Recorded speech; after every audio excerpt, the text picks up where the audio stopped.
Olá, sejam bem-vindos ao canal. Eu sou a Julieta e falo de Angola, concretamente na província de Cabinda, em África. Cabinda é uma das 18 províncias de Angola e é a província que se encontra mais ao norte do país. No vídeo de hoje, eu venho falar sobre as bacamas de Cabinda.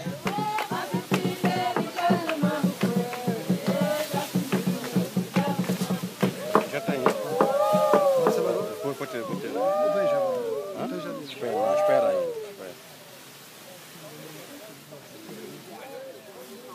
As bacamas são uma organização tradicional que estão ligadas a crenças sobrenaturais. Elas são conhecidas por serem o símbolo do poder tradicional na província, pois são elas que fazem o elo de ligação entre os ancestrais e os vivos. Vale lembrar que as bacamas existem única e exclusivamente na província de Cabinda. Quanto à sua origem, não se consegue determinar ao certo a sua proveniência. O que se sabe é que elas foram criadas por orientação divina de uma sereia que se chamava Lusunze. Lusunze é uma sereia que era proveniente dos ambientes aquáticos, que surgiu como forma de sonho aos chefes tradicionais com o intuito de ajudá-los a manter a ordem e tranquilidade nas tribos. Dali criou as bacamas, que eram um grupo de mulheres que usavam máscaras que eram desenhadas por ela, e mulheres estas que ela adotou de poderes sobrenaturais para que pudessem então proteger o chefe da aldeia. Eram conhecidos, ou seja, são conhecidos 5 grandes grupos em Cabinda, entre os quais 3 são as bacamas, nomeadamente as bacamas do Tizo, as bacamas do Susso e as bacamas do Povo Grande. E 2 são então os Zindungas, nomeadamente os Zindungas do Tizazi e os Zindungas do Ngoio. A diferença entre as bacamas e os Zindungas é que as bacamas são as esposas, ou seja, as mulheres, já os Zindungas são então os esposos, ou seja, os homens. Quanto ao significado da palavra bacama, ela é o plural da palavra ancama, e a palavra ancama em língua tradicional, que é uibinda, significa então esposa. Ou seja, a palavra ancama significa esposa e a palavra bacamas surge como plural da palavra ancama, que vem a significar então esposas, ou seja, o conjunto de mulheres. Quanto à integração ao grupo, só podem fazer parte ao grupo das bacamas indivíduos que são natos genuínos do Tizo. Aqueles indivíduos que nasceram, cresceram e sempre viveram na comunidade do Tizo. Indivíduos que desde muito cedo já foram tendo os contatos com a cultura da comunidade por meio dos conhecimentos que foram adquiridos no seio familiar e até mesmo no seio da comunidade do Tizo.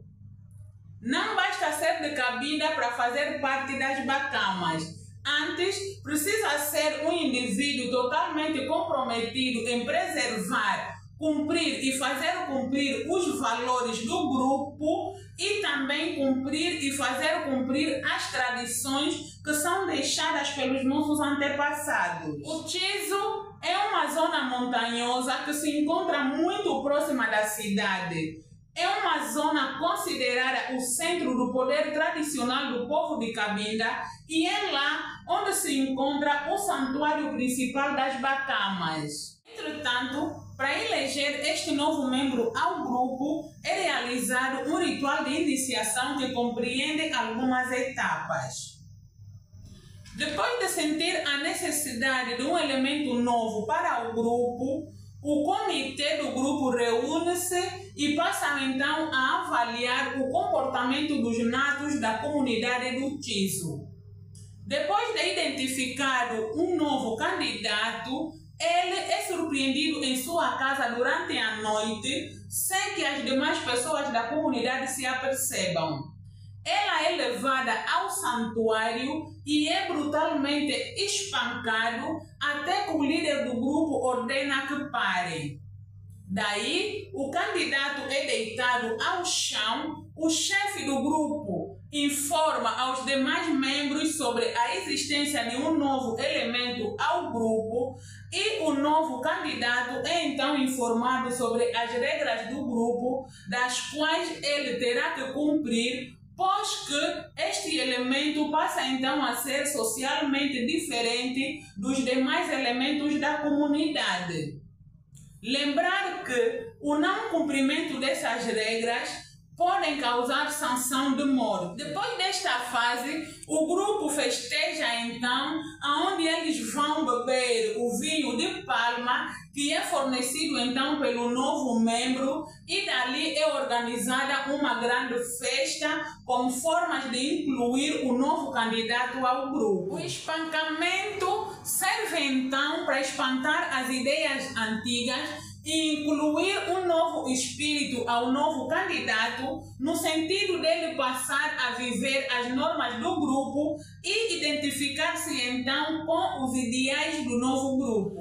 As bacamas são consideradas uma organização secreta, isto porque no decorrer das suas manifestações elas aparecem sempre com os rostos mascarados, os corpos cobertos de folhas de bananeiras secas e carregam sempre à mão uma vassoura que é feita da parte foliar da palmeira.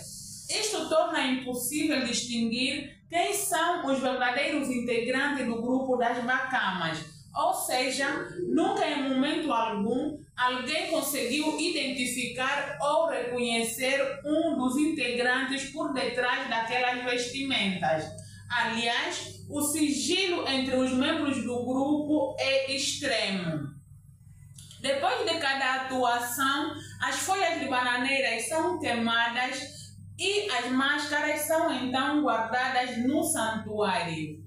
As bacamas são consideradas uma reserva moral, fortes defensoras das tradições, dos usos e costumes locais e também são chamadas para a cura de diversas doenças espirituais. Dada a sua importância e da sua particularidade a nível do país, as bacamas foram então elevadas à categoria do terceiro patrimônio nacional imaterial pelo Ministério da Cultura, isto é, em 2022. Como em qualquer organização, as bacamas são orientadas por um líder. Líder este que chega ao trono por meio de uma indicação ou por meio de uma votação na Assembleia. Uma vez empossado, passa então a ser o responsável por toda a organização. Passa a ser o elo de ligação entre a comunidade e os antepassados e tem então a responsabilidade de punir todos aqueles que eventualmente venham a violar as regras da comunidade.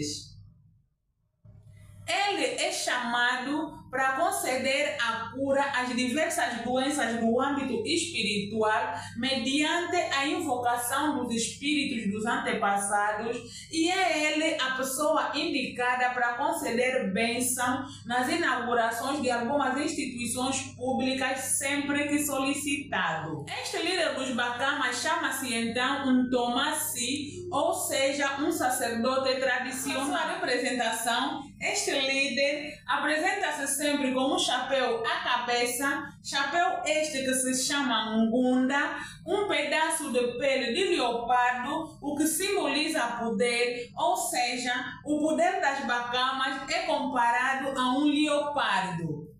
Um pedaço de tecido sisal que se chama bunglefula, tecido este que era usado antigamente por reis e por todas aquelas pessoas que faziam parte da pobreza. O tecido bunglefula também simboliza poder. Apresenta-se ainda com um tecido na cor azul que se chama lelebundi, e este tecido é acompanhado de uma camisa também na cor azul, sem gola, de mangas curtas, vestimentas essas que foram inspiradas das vestimentas do Papá Simão Kimbangu.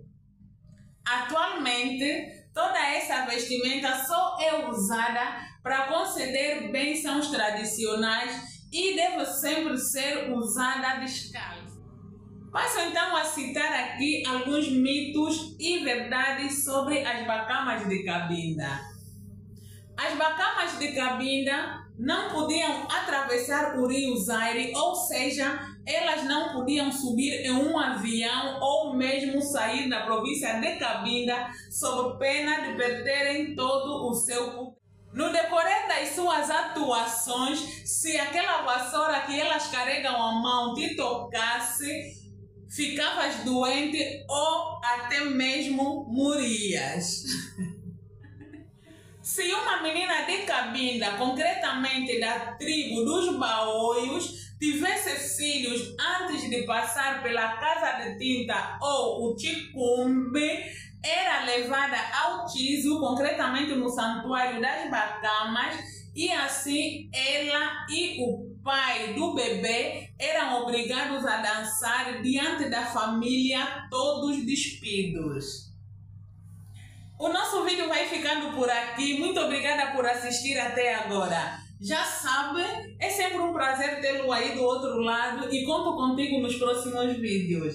Já peço humildemente, caso não seja inscrito, que se inscreva no canal, deixe o like e ative então o sininho das notificações para que nos tornemos numa família muito grande. Tchau, tchau e até lá. Um beijo.